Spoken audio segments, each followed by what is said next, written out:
SpringServe is a CTV ad serving platform specifically developed for improving the ad experience for the end user that's consuming streaming content with a focus on yield management and more importantly, the experience when consuming content. Joe, tell us a little bit about where you guys sit in the ecosystem and how you work with partners. Sure. We're usually the first call after the ad insertion, whether it's client side or server side.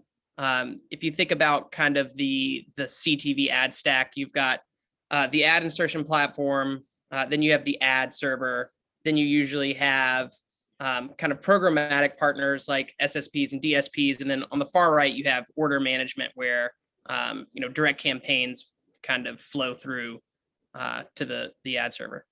Joe, tell us about why does CTV still rely on waterfall priorities? What are the pros and cons there? And what do advertisers need about revenue per second auctions when bidding on CTV inventory? The waterfall is kind of a legacy holdover. Some of the earlier ad servers that focused on CTV relied on the waterfall. I would say some of the cons of the waterfall is that because it's sequential, it's inherently latent. For each partner to be called, you have to get done with the prior call. Another disadvantage of the waterfall is that it's a simulated auction. It's not a real-time auction. So if you return an ad in a waterfall, you win regardless of your price.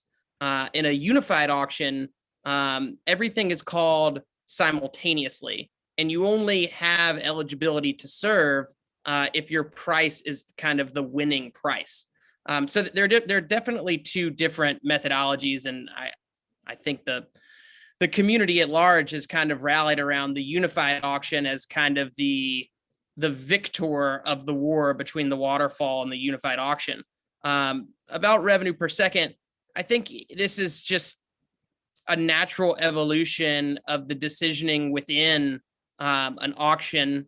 If you're paying $15 for a 15-second spot and you're paying $16 for a 30-second spot, revenue per second is going to make the loser win, i.e. the person with the lower bid is going to win. But the reason the lower bid is winning is because the value per second for $15 for 15 seconds is higher than the value per second of $16 for 30 seconds. So it's a much more granular and fine-tuned pricing approach for the sell side. And for the buy side, I think what it means is that if you have a longer creative and you're not getting the delivery that you want, you need to increase your bid in order for your revenue per second value to be competitive with shorter ads. Joe, let's talk about fragmentation across the landscape. And, it just seems to be becoming more complex with so many players and so many platforms. For publishers, I know you deal with them a lot. What is fragmentation impacting in terms of how media is bought and sold, and where might that be going, and how's the industry going to deal with it? Sure. So if you look at fragmentation today, it's basically the mechanism by which you erect this wall around your primary asset, and that primary asset is a combination of both owned and operated inventory and then first-party data. So the big players have decided that if you want to buy their audience and you want to use their data, you have to go to them directly as a mechanism to, get a larger percentage of the media dollar that's being spent. The challenge here is then from the buy side, how do you aggregate these audiences that have been siloed such that you can get the reach and scale that you want without having to have, multiple platforms and multiple buys to get that scale. The fragmentation itself is kind of a great challenge for the ecosystem, and it leads to innovation within kind of ad tech as a whole. And if there was kind of a one or two player system, which is kind of a bit more common, I guess, on non-CTV platforms where you might have 1, 2, or 3 dominant players. In CTV, you have a wider range of dominant players, which means that there's a greater need for solutions in order to kind of access those audiences, report on those audiences, target, deliver, measure, and attribute those audiences. Joe, tell us about your working with Triplelift and sort of their unique offering and how you're integrating with them. Triplelift's been a great partner to us. I think early on, Triplelift saw the value of being kind of an auction participant using the server-side header bidding methodology. They definitely, came from a background in AppNexus where they got a firsthand view of where the market was going before CTV was dominant. Today, they have kind of two offerings that we work with them through. One is kind of an SSP style offering where they connect to SpringServe publishers, they bid into their auctions, and when they win, they serve a traditional kind of ad in an ad break or a commercial.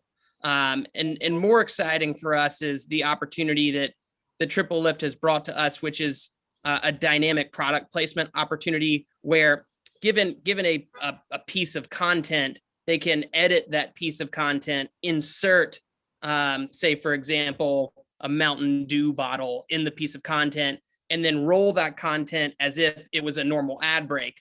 And so as a consumer, you're watching, you don't realize that there's an ad break or that an ad break is occurring. And all you see is the edited content where the only piece of the content that's been edited is the Mountain Dew bottle into the content.